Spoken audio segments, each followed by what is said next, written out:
고덕 신도시가 고덕, 여기 이게 고덕이네요. 고덕이고. 아, 그럼 맞네요. 이게 고덕이면 맞습니다. 이제 어디로 가는 건가요? 지금 여기 계양신도시 차량 끝내고 이제 진여스님께서 예전에 호택의 거기 도시개발계획 관련해서 거기서 또 엄청 큰 성공 사례 보상 투자하신 게 있어요. 네, 거기 현장 우리 한번 직접 가보려고 가는 길입니다. 함께 가보시죠. 지금 한 2시간 가까이 가야 될 것 같습니다.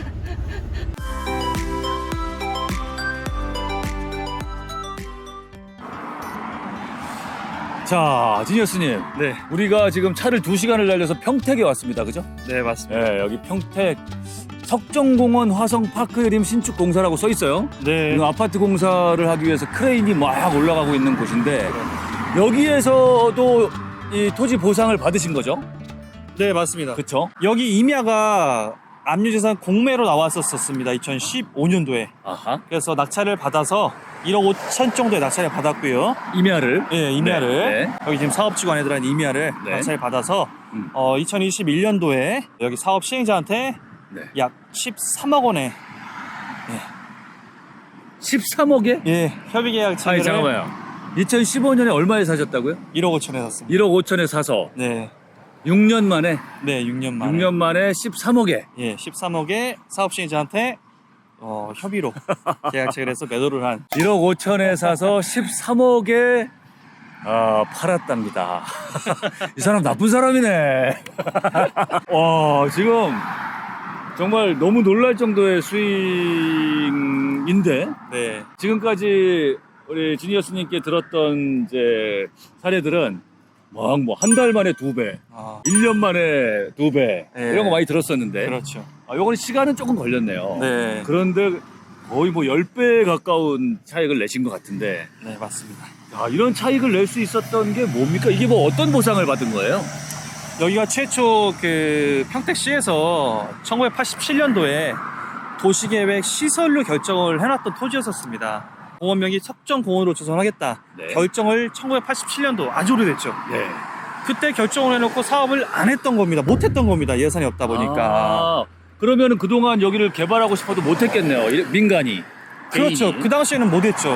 민간은요. 어. 워낙 오래전부터 도시예술을 결정해놓고 사유재산권 침해를 받다 보니까 네. 이게 좀 문제가 됐었던 겁니다. 이제는요. 그렇죠. 예, 아니, 시에서 하려면 하고 말란 말아야지. 그렇죠. 이제 네. 여기 토지주들 입장에서는 뭐 팔리지도 않고 애로사항이 많았겠죠. 그렇죠. 재산상의 불이익을 받았겠네요. 맞습니다. 네. 그래서 이제 헌법재판소의 위헌 판결로 인해서 네. 2020년도까지 사업을 하지 않으면은 이제 이 공원, 석정공원을 이제 해제를 시켜야 되는. 계획을 네, 맞습니다. 도시계획 시설을 하겠다라고 정해놓고 그렇습니다. 일정 기간 동안 하지 않으면 네, 얘는 이제 취소되는. 네, 맞습니다.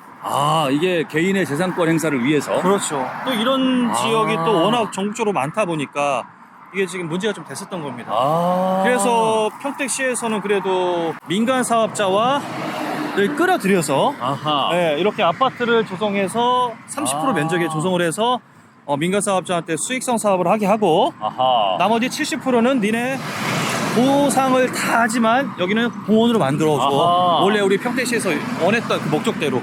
이야. 네, 그렇게 해서 70%는 공원을 만들어서 평택시한테 기부 체납하고 네. 30%는 수익성 사업을 해라 이야. 해가지고 이제 민간공원 특례 사업이 이제 도입이 된 겁니다. 지니어스님은 네, 이게 도시계획 시설이 소위 해제 네. 된다라는 걸 알고 있었던 거예요? 해제가 될 수도 있고요. 평택시의 재정으로 또 결국은 2020년도 전에 또 보상을 하고 조성할 수도 있었고요. 할 수도 있고. 그리고 지금 하고 있는 민간 사업자까지 끌어들여서 할 수도 있고 여러 가지 방향이 있었지만 결국은 해제가 돼도 이 땅은 좋은 데입니다. 해제가. 바로 옆에 고도신도일 수도 있고요. 그렇죠. 그러면 해제가 되면은 여기는 어떻게든지 민간 사업자가 됐든 누가 왔든 또 개발을 할 수 있는 땅입니다. 아하. 그렇죠? 뭐로 좋은 위치에 가도 있으니까요. 그렇죠. 뭐로 가도 괜찮다. 그렇죠. 그러니까 여러 가지 이제 출구 전략을 세워놨지만 보상을 받고 엑시트하는 출구 전략이 제일 우선적이었었고요. 아하. 이게 안 되고 공원이 해제가 되더라도 활용할 수 있는 방법이 많고 어떻게든지 개발이 될 수밖에 없는 지역이다. 그린벨트도 아니고요. 일종의 꽃놀이패 같은 거였네. 아, 맞습니다.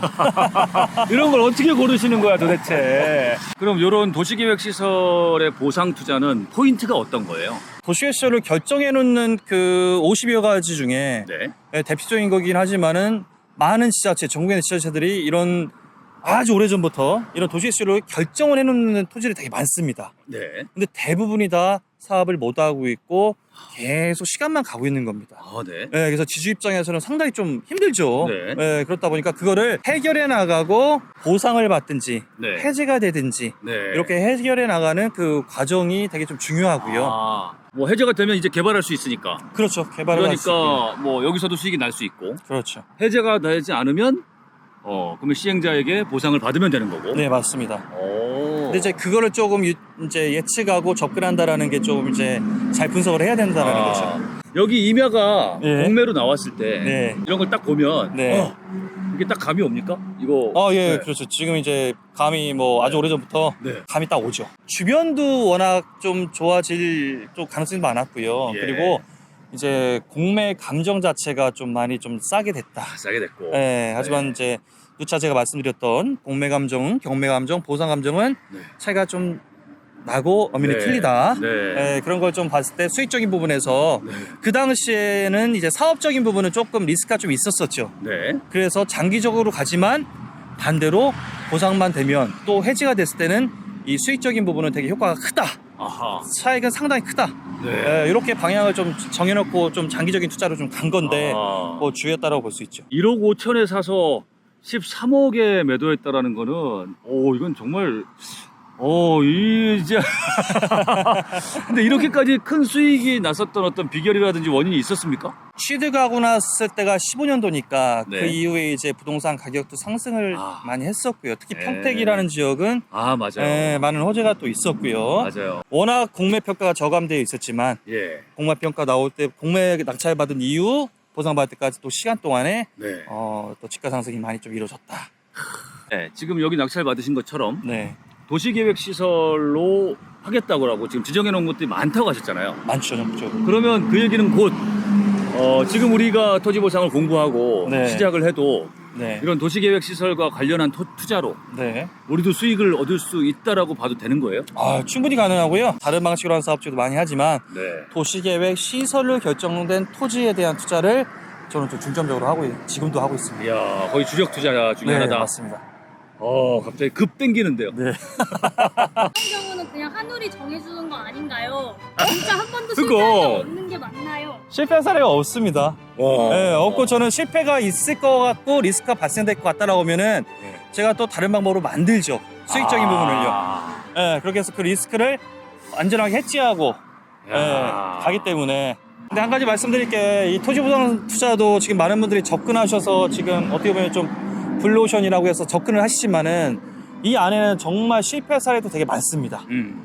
투자를 하셔서 사업적인 부분은 다 체크해 보시면은 진행 상황을 알 수 있어요. 네. 근데 수익적인 부분에서는 이거는 예측하기가 어려운 부분이 하거든요. 어. 그래서 이 수익적인 부분을 판단 미스해서 실패 마이너스 사실상 그 본 사례들이 상당히 많습니다. 그렇기 때문에 사업적인 분석은 잘 하시더라도 수익 분석 쪽에서 많은 좀 판단 미스를 하시기 때문에 결국은 이 투자도 사업 분석, 수익 분석을 잘 하셔야 됩니다. 오케이.